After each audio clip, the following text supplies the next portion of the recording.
ध्यान देना, क्वेश्चन क्या है अपना, किसी गोलीय विलगित चालक की धारिता का व्यंजक ज्ञात कीजिए।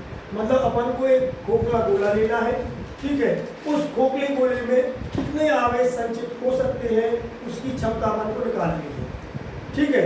धारिता की डेफिनेशन क्या होती है, वो यही बोल रहे हैं ना अपन से कि किसी खोखले गोले की धारिता का व्यंजक ज्ञात कीजिए। मतलब किसी खोखले गोले की धारिता को आपको ज्ञात करना है, ठीक है। तो सबसे पहले तो अपन को ये जानना है कि धारिता क्या है। कल हमने पढ़ाया था कि धारिता क्या होती है। तो धारिता क्या होती है ये सुन लो पहले।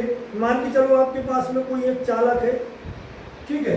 इस चालक में आप जैसे जैसे आवेश बढ़ाते जाओगे, यदि चालक पर आवेश की संख्या को बढ़ाया जाए तो उसके प्रभाव में क्या हो जाती है, वृद्धि हो जाती है। यदि किसी चालक के आवेश को आप बढ़ाओगे तो उसके प्रभाव में क्या होगा, परिवर्तन होगा, मतलब उसका प्रभाव क्या होगा, बढ़ेगा, ठीक है। यदि किसी चालक में तुम आवेश को बढ़ाओगे तो उसका विभव बढ़ेगा, ठीक है। अब विभव बढ़ेगा तो इसका मतलब क्या होगा, इसका मतलब ये हुआ कि आवेश समानुपाती है काय के विभव के। मतलब आवेश को आप बढ़ाओगे तो विभव क्या होगा, बढ़ेगा। आवेश को आप कम करोगे तो विभव क्या होगा, कम होगा। बात समझ में आ गई, ठीक है। तो ऐसा मानो जैसे आपके पास में एक कोई क्या है, एक तार है, उस तार में आपने 1 वोल्ट का वोल्टेज दिया तो उसमें आवेश कम रहेंगे, और जैसे ही आपने वोल्टेज उसका बढ़ाया तो उसमें आवेश की संख्या बढ़ती आएगी, ठीक है। तो आवेश आपके कम रहेंगे तो वोल्टेज कम रहेगा, आवेश आप बढ़ा देंगे तो वोल्टेज क्या हो जाएगा, बढ़ जाएगा। आगे बात समझ में। तो इसका मतलब ये है कि किसी चालक पर जब हम आवेश की संख्या को बढ़ाते हैं या आवेश में वृद्धि करते हैं तो उसका प्रभाव क्या हो जाता है, बढ़ जाता है। इसका मतलब ये है कि आवेश समानुपाती होता है काय के प्रभाव के। अब हम जैसे ही समानुपाती हटाएंगे तो एक नियतांक आएगा। एक नियतांक क्या आएगा, C इंटू V, जहाँ पे C क्या है, एक नियत राशि है। C क्या है, एक नियतांक है, जिसे हम क्या बोलते हैं, विद्युत धारिता। क्या बोलते हैं, विद्युत धारिता। आप जैसे मान चलो क्वेश्चन आ जाए कि धारिता किसे कहते हैं, तो आपको ये लिखना, पहली बात तो धारिता आप जानते हो क्या होती है। क्या होती है धारिता, आवेशों को संचय, आवेशों को इकट्ठा करने की क्षमता को हम क्या बोलते हैं, धारिता बोलते हैं। ये उसका भौतिक महत्व है, ठीक है। आवेशों को इकट्ठे करने की क्षमता को हम क्या बोलते हैं, उसकी धारिता। अपन ने 10th क्लास में बाल्टी की धारिता निकाली थी, मतलब पानी को इकट्ठा करने की क्षमता क्या कहलाएगी, बाल्टी की धारिता कहलाएगी। तो ऐसे यहाँ पे आवेशों को संचय करने या संग्रहण करने की क्षमता को हम धारिता कहते हैं। अब यदि क्वेश्चन आ जाए कि धारिता किसे कहते हैं, तो आपको क्या रखना है कि किसी चालक पर यदि आवेशों की मात्रा को बढ़ाया जाए तो उसमें उत्पन्न वोल्टेज क्या हो जाएगा, बढ़ जाएगा, अर्थात Q समानुपाती V, Q अनुक्रमानुपाती V। जैसे ही आप समानुपाती को हटाओगे तो यहाँ एक नियतांक आएगा, नियतांक आएगा, वही क्या है, आपकी धारिता है। अब यहाँ से आप धारिता का फॉर्मूला निकाल लीजिए, ठीक है। धारिता का फॉर्मूला क्या निकालोगे, C इज इक्वल टू, धारिता का फॉर्मूला निकलेगा C is equal to V, इसके बटे में आ जाएगा क्योंकि गुणा में है, तो V बटे में आएगा तो क्या आएगा, Q अपॉन V। ये आपका धारिता का फॉर्मूला हो गया। अगली बात समझ में। अब धारिता को नापते काय में है, फैरेड में। धारिता का SI पद्धति में मात्रक क्या होता है, फैरेड। धारिता का CGS पद्धति में मात्रक क्या होता है, SI फैरेड। होता है कि नहीं होता है, इसका विमीय सूत्र मैंने निकलवा ही दिया है। ये धारिता एक कैसी राशि है, अदिश राशि है। धारिता कैसी राशि है, अदिश राशि। ये भी अपन पढ़ चुके हैं। अब अपन को देखना है कि क्वेश्चन क्या है, किसी गोलीय विलगित चालक की धारिता का व्यंजक ज्ञात कीजिए। किसी गोलीय विलगित चालक की धारिता को आपको निकालना है, तो उसके लिए हमें क्या करना है, एक खोखला गोला लेना है। एक खोखला गोला लिया जिसका केंद्र बिंदु क्या है, O है। आई बात समझ में। बिंदु O पर हमने प्लस Q आवेश रखा, तो पूरे प्लस Q आवेश रखा, ठीक है। या फिर हमने इस गोले को क्या दिया, प्लस Q आवेश से हमने इसको क्या कर दिया, आवेशित किया। जैसे ही मैंने इसको प्लस Q आवेश से आवेशित किया तो पूरे के पूरे आवेश इसके पृष्ठ पर क्या होगा, समान रूप से फैल गए। आई बात समझ में। जैसे ही मैंने इसको प्लस Q आवेश दिया तो पूरे के पूरे आवेश क्या होगा, इस गोले की सतह पर फैल गए समान रूप से। अगली बात समझ में। अब जब वो समान रूप से फैल गए तो हमने क्या देखा कि जब समान रूप से आवेश फैले तो इसके प्रत्येक बिंदु पर, इस गोले के प्रत्येक बिंदु पर विभव कैसा रहेगा, एक समान रहेगा, क्योंकि इसकी त्रिज्या आर है। मतलब हमने ओ को केंद्र मानकर आर त्रिज्या लेकर एक गोला खींचा है और बीच में या पर हमने इसको क्या दिया, प्लस क्यू आवेश दिया है, और आवेश इस गोले के पृष्ठ पर समान रूप से फैल गया है, तो इसके प्रत्येक बिंदु पर विभव क्या होगा, एक समान होगा। अब जब प्रत्येक बिंदु पर विभव एक समान होगा तो यह पृष्ठ क्या कहलाएगा, समविभव पृष्ठ कहलाएगा। क्योंकि समविभव पृष्ठ में हमने क्या पढ़ा, समविभव पृष्ठ में हमने ये पढ़ा है कि विभव के किसी पृष्ठ के प्रत्येक बिंदु पर विभव एक समान होना चाहिए। ठीक है, तो इसके प्रत्येक बिंदु पर विभव कैसा है, एक समान है। जब इसके प्रत्येक बिंदु पर विभव एक समान है तो यह क्या होगा, समविभव पृष्ठ होगा। यह क्या होगा, समविभव पृष्ठ होगा। बात समझ में आ गई।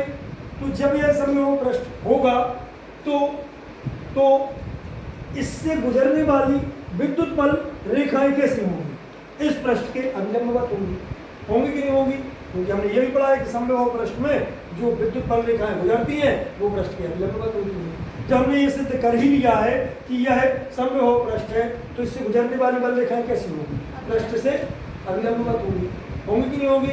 अब इसके किसी बिंदु पर विद्युत विभव, मतलब इस गोलीय चालक के किसी बिंदु पर विद्युत विभव V बराबर, विद्युत विभव V बराबर हमने क्या पढ़ा है, विद्युत विभव V बराबर हमने पहले हम सिद्ध कर चुके हैं कि 1/4 पाई एप्सिलॉन 0 क्यू बटे दूरी कर चुके ना, 1/4 पाई एप्सिलॉन 0 क्यू बटे दूरी, ये हम कर चुके कि नहीं कर चुके, तो ये आ जाएगा अपना। अब यदि गोले के चारों ओर के परावैद्युतांक भरा हो, के परावैद्युतांक मतलब कपड़ा, कागज, मोम, अभ्रक, साबुन इत्यादि। ठीक है, जब उसमें परावैद्युतांक भरा होगा तो उसके विभव में क्या आएगी, कमी आएगी। तो उसमें कौन सा, इसके चारों ओर कौन सा परावैद्युतांक है, के परावैद्युतांक है, तो हमने इसमें इसके विभव में के कमी आ गई, के परावैद्युतांक भरा है उसमें, तो उसमें के कमी आ गई, और के कमी आई इसलिए मैंने के को नीचे लिख दिया। उस दिन मैंने बताया था अपन ने 2 चुम्बकें ली थी, दोनों चुम्बकों को मैंने खाली चिपकाया था, जल्दी चिपक गई थी, और मैंने क्या किया था, दोनों चुम्बकों के बीच में रजिस्टर कर दिया था, तो उनका बल, दोनों का आपस में बल कितना कैसा हो गया था, कम हो गया था। मतलब उसमें रजिस्टर की चौड़ाई गुनी क्या आ गई थी, कमी आ गई थी, क्योंकि उसके बीच में आप कोई माध्यम रखोगे तो उतनी गुनी कमी उसमें आ जाएगी, उतनी गुनी कमी उसमें आ जाएगी। आगे बात समझ में बात, ठीक है। तो हमने यहाँ पे के लिख दिया, क्योंकि के परावैद्युतांक भरा है इसलिए के गुनी उसमें क्या आ गई, उसके वोल्टेज में कमी आ गई। अब चूंकि हम जानते हैं धारिता C बराबर क्या होता है, Q बटे V, अभी निकाला हमने, कल भी निकलवाया था। तो C बराबर क्या होता है, Q बटे V। हमें V के स्थान पर V का मान रखना है समीकरण 1 से, तो C अपना सेम रहेगा, बराबर सेम रहेगा, Q भी अपना सेम रहेगा। अब बटे की लाए तो बटे की लाए, और बटे में V है तो V का हमने मान यहाँ से उठा के यहाँ रख दिया, Q से Q को हमने काट दिया, या फिर ऐसा मान लो 1 के बटे में तो 4 pi epsilon 0 into Q into के, और Q के बटे में R है, लेकिन इस Q के बटे में कुछ नहीं है, तो इसके बटे में हम क्या लिख लेंगे, 1 लिख देंगे। तो बटे के बटे में मतलब ये वाला नंबर सबसे ऊपर जाएगा, ये वाली संख्या सबसे ऊपर आएगी, ये आ गई ऊपर, Q से Q को हमने काट दिया, ये ऊपर आ गया। तो ये क्या हो गई, धारिता अपन ने निकाल ली जब के परावैद्युतांक था। अब यदि मान के चलो वहाँ पे के परावैद्युतांक नहीं है, वहाँ पे वायु है या फिर वायु नहीं है, तो हम के का मान क्या रख देंगे, 1। तो के का मान 1 रख गया तो यहाँ पे C बराबर 4 पाई एप्सिलॉन 0 दोबारा आ जाएगा, के स्थान पर के का मान 1 रख दिए। तो ये आपका क्या है, आंसर है। आइए बात समझ। अब यहाँ से हमने क्या देखा, 4 पाई एप्सिलॉन 0 की कुछ ना कुछ वैल्यू होती है, मतलब ये कैसी राशि है, कांस्टेंट राशि है, नियत राशि है। और जब हम समानुपाती को हटाते हैं तो क्या आता है, नियतांक, और नियतांक को हम हटाएंगे तो फिर क्या आ जाएगा, समानुपाती। तो यहाँ से हम क्या हटाएंगे, नियतांक को हटाएंगे। जैसे हम यहाँ से नियतांक को हटाएंगे तो क्या आएगा, C समानुपाती R आ जाएगा, आएगा कि नहीं आएगा। हमने नियत राशि को क्या कर दिया, हटा दिया, नियत राशि को हमने हटा दिया हमसे, तो यहाँ पे क्या आ गया, समानुपाती। अब समानुपाती का मतलब क्या होता है, आप त्रिज्या को बढ़ाओगे तो धारिता बढ़ जाएगी, मतलब इस त्रिज्या को आपने यहाँ तक कर दिया तो गोला बढ़ जाएगा। जब गोला बढ़ेगा तो उसको मतलब गोले में जो आवेशों को इकट्ठे करने की क्षमता है वो क्या हो जाएगी, बढ़ जाएगी। मतलब त्रिज्या को आप बढ़ाओगे तो धारिता बढ़ेगी, त्रिज्या को आप कम करोगे तो धारिता कम होगी। अभी बात समझ में, मतलब आवेशों को ग्रहण करने की क्षमता ऑटोमेटिक क्या हो जाएगी, बढ़ जाएगी जब हम त्रिज्या को बढ़ाएं, क्योंकि गोला बढ़ गया। एक छोटा सा पात्र है आपके पास में जिसमें आपको पानी मिल जाएगा, तो उस छोटे से पात्र में पानी भरोगे थोड़ा सा बनेगा, अब उसको आपने बड़ा कर दिया, ज़्यादा पानी नहीं बनेगा उसमें, बनेगा कि नहीं बनेगा, जैसे इसको त्रिज्या बढ़ाओ गोला बढ़ेगा, गोला बढ़ेगा तो क्षमता बढ़ेगी आवेशों को इकट्ठा करने की। ठीक है, बात समझ में आ गई। अब इसको प्रभावित, इस धारिता को प्रभावित करने वाला कारक क्या है, सिर्फ एक कारक था उसकी त्रिज्या, त्रिज्या को आप बढ़ाओगे तो धारिता बढ़ेगी। ठीक है।